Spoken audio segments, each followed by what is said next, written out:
Hello everyone. Today I am going to share a story with you, and the title of the story is She Hopes for the Perfect Wedding.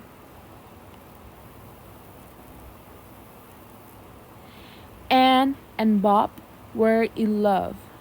They were going to get married in July.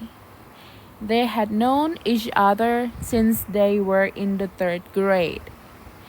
They were both 20 years old. True love was something that Anne and Bob knew everything about. There was hardly anything they disagreed about. Even when they disagreed, they settled the disagreement in such a way that both were totally happy. This was truly a match made in heaven.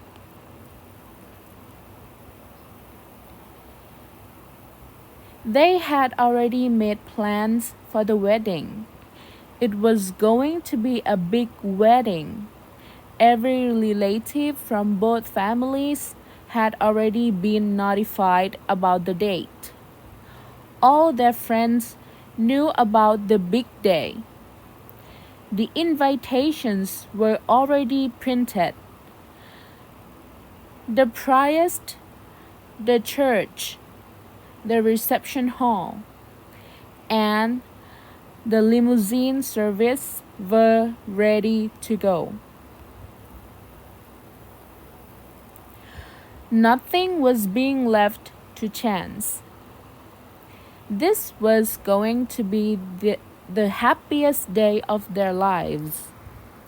Anne had gone to several wedding websites for ideas and help. Of course, she had also consulted her mother, grandmothers, aunts, and married friends about how to plan the perfect wedding. Each one of them tried to tell her that there was no such thing as a perfect wedding. There was always at least one thing, or more, usually one person, that made the wedding a seeming disaster at the time.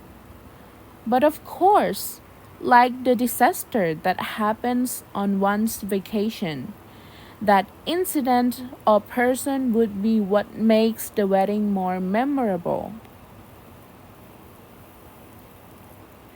Oh, you should have been at my wedding, said Aunt Mabel to Anne.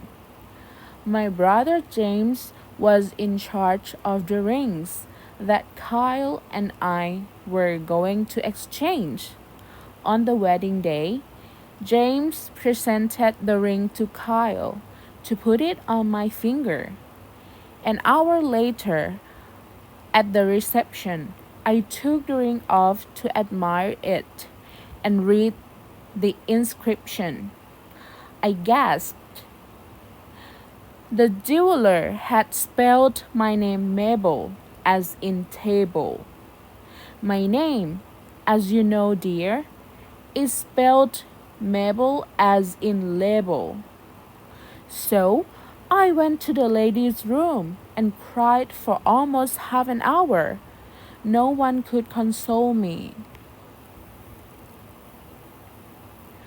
So, the moral of this story, my dear, chimed in Aunt Prudence, is to make sure that Uncle James isn't in charge of getting your rings engraved.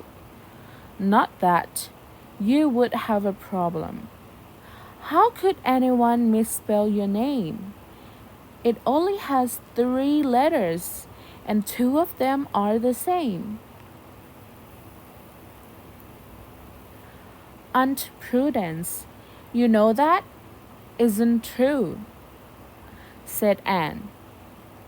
Half the people I know spell my name with an E, but Uncle James is not in charge of our rings, so I am not worried. Let's answer the questions together. Question number 1. When were they going to get married? And how old were they? The answer is they were going to get married in July and they were both 20 years old. Question number 2. After you read the topic sentence, what did you expect the supporting ideas to explain?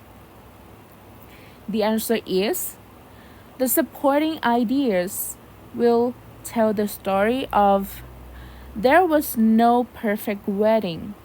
There was always at least one thing or more, usually one person, that made the wedding a seeming disaster at the time.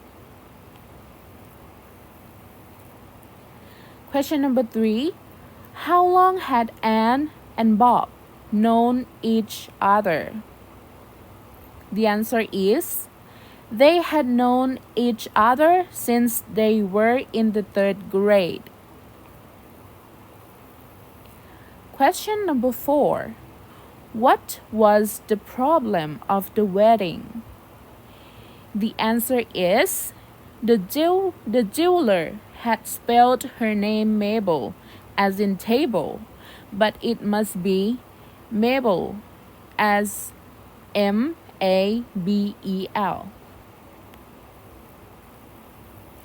Question number 5. Was it going to be a big wedding? The answer is yes, it was going to be a big wedding. Every relative from both families had already been notified about the date. All the friends knew about the big day. The invitations were already printed. The priest, the church, the reception hall, and the limousine service were ready to go. Thank you.